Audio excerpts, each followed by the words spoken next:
Hey guys. Hey man. It's cooking. So that sounded great. Thanks a lot. Thank you.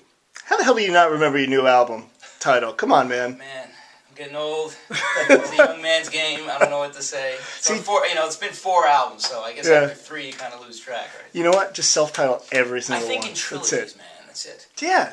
Number 5, just make it 5. That's what Zeppelin did for a while. That's Peter Gabriel did that. Yeah. So, talk to me about what was the process like for this album? Like, I mean, is it a different approach every time you go into the studio for a different album? Yeah, I mean, it's gotten a lot more and more collaborative as we've moved on. The first record we did, it was, you weren't even with us yet at that point. That's right. It was almost like a Cusimano solo record. I kind of called all the shots, told everyone what to do. We went to a studio 2 weeks. We tracked the whole album. 2 weeks, we mixed the whole album, and that was it. It was done. And it got more and more involved as we went along. And this album really was a band effort. I mean, I had written some pieces of songs. Rhoda had written some pieces of songs. Lyrics we worked on, over the course of a year, even up to the day we were recording the song, we're working on lyrics. Everyone brought their own parts and arrangements to the album. And it took a long time. We also did it sort of piecemeal in 2 different studios. Usually we would just go into Avatar Studios in Manhattan and track, lock out the studio and track there. But I built a studio above my garage in a house I have in upstate New York. So we recorded about a good half or more of the album above the garage in that studio. And then we went to Avatar and did a lot of overdubs there as well. So because of that process and because it was a lot more collaborative, it took a long time. We recorded this album it was over a year. Oh, wow. In the making, yeah. So, I mean, you were saying more collaborative. I'm assuming you bring in something, someone else brings in something, and you kind of just... Yeah, I mean, it depends on the song, but, typically I would bring in a verse and a chorus on rhythm guitar with, bad-sounding drums and some lyrics that probably needed a little bit of work. Rhoda would do a similar thing, and then, we could maybe work on bridges together or change certain elements of the song, certainly work on lyrics together, and sort of adjust melodies as we went along.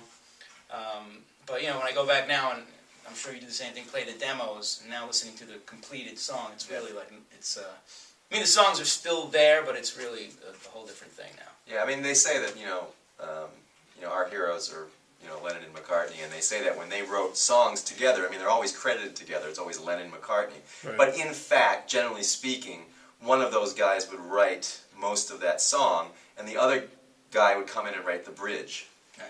And that's kind of, in a way, how we work together here, where John would write a verse and chorus, I'd come in with a bridge, or vice versa. There are some songs on the record that either John or I wrote the whole song, kind of, top to bottom. But by and large, it was really collaborative from the songwriting perspective, and frankly, it was really collaborative from the production standpoint, where we were all pitching in, arguing like maniacs, drinking too much coffee, going crazy, storming out of the room, and all kinds of other wonderful drama. You've never heard 4 grown men argue about the tone of a kick drum bass pedal. Oh yeah, and not just argue, but fulminated, Sounds too boomy, sounds too ticky, it's too too close, mic too far, it's all wrong, it's not baffled right, I mean, and it's just the kick drum, there's like 8 or 9 or 10 other drums we have to worry about, and mics we have to worry about. If you've ever heard the underground tape of the Trogs arguing in the studio about things, sort of like it's a little like that. You don't have any recordings of these arguments? Probably we do. Make such a solid B-side for something, right? But we have used wobble board, we used it on the last record in honor of the Trogs. Nice. We used the wobble board on the last album. Was it different? You said doing it at home this time, a home studio. Is it any different? The food was a lot better, first of all. Yeah, I bet. Yeah, it was more of an organic, sort of relaxed experience. You don't have to worry about, clock ticking or paying a bill at the end of the session. And it was so that part of it was cool. And it's like in the middle of the woods, in the middle of nowhere. Like I say, for every rocker has the band, right? Thing that they want to do when you go up in the woods. The big pink. The big pink. Right. Sort of your like dream. So we kind of lived out that dream a little bit, and that was fun. Talk to me about the first song that you played. And I'm getting old, so I don't remember the name of the song. It's called "Finally Gonna Be on Your Own." Okay. And that was one of the songs actually I essentially wrote the verses and the choruses. We collaborated on the middle 8, and then Rhoda really wrote most of the lyric for that one. I had written the hook, the "Finally Gonna Be on Your Own" part.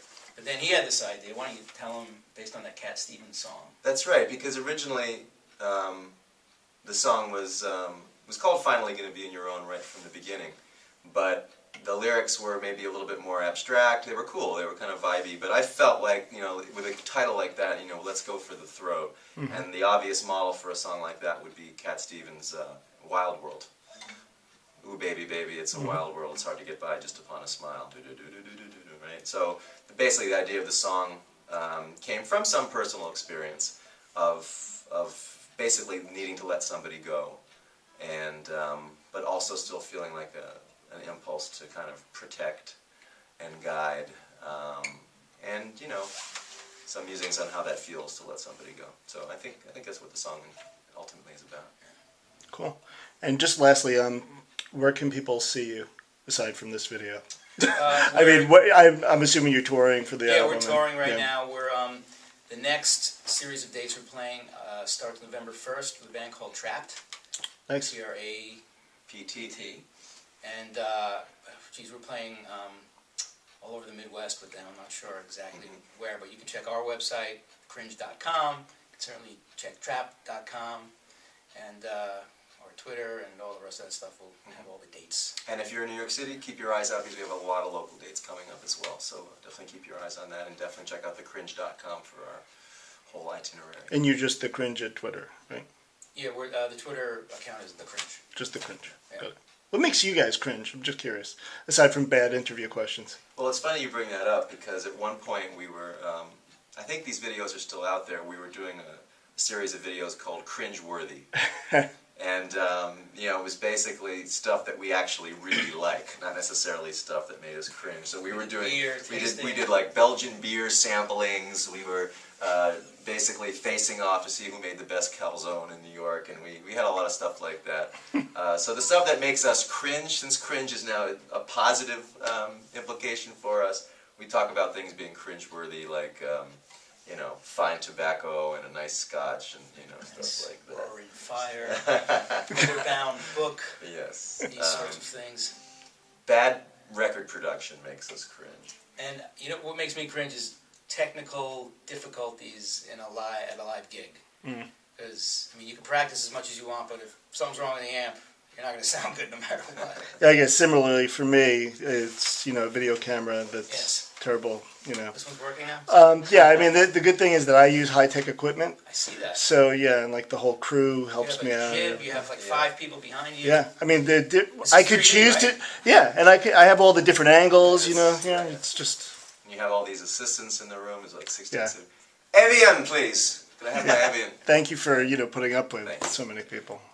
You have quite a rigorous contract demand, so. I do. I have a whole writer with all my demands. Yeah, we do the brown M&Ms thing. We're pretty serious about that. We've trashed more than one hotel room. I request video cameras that fit in my hand. It's written in my contract. All right, thanks guys. Good luck. You got it. Thank you, man.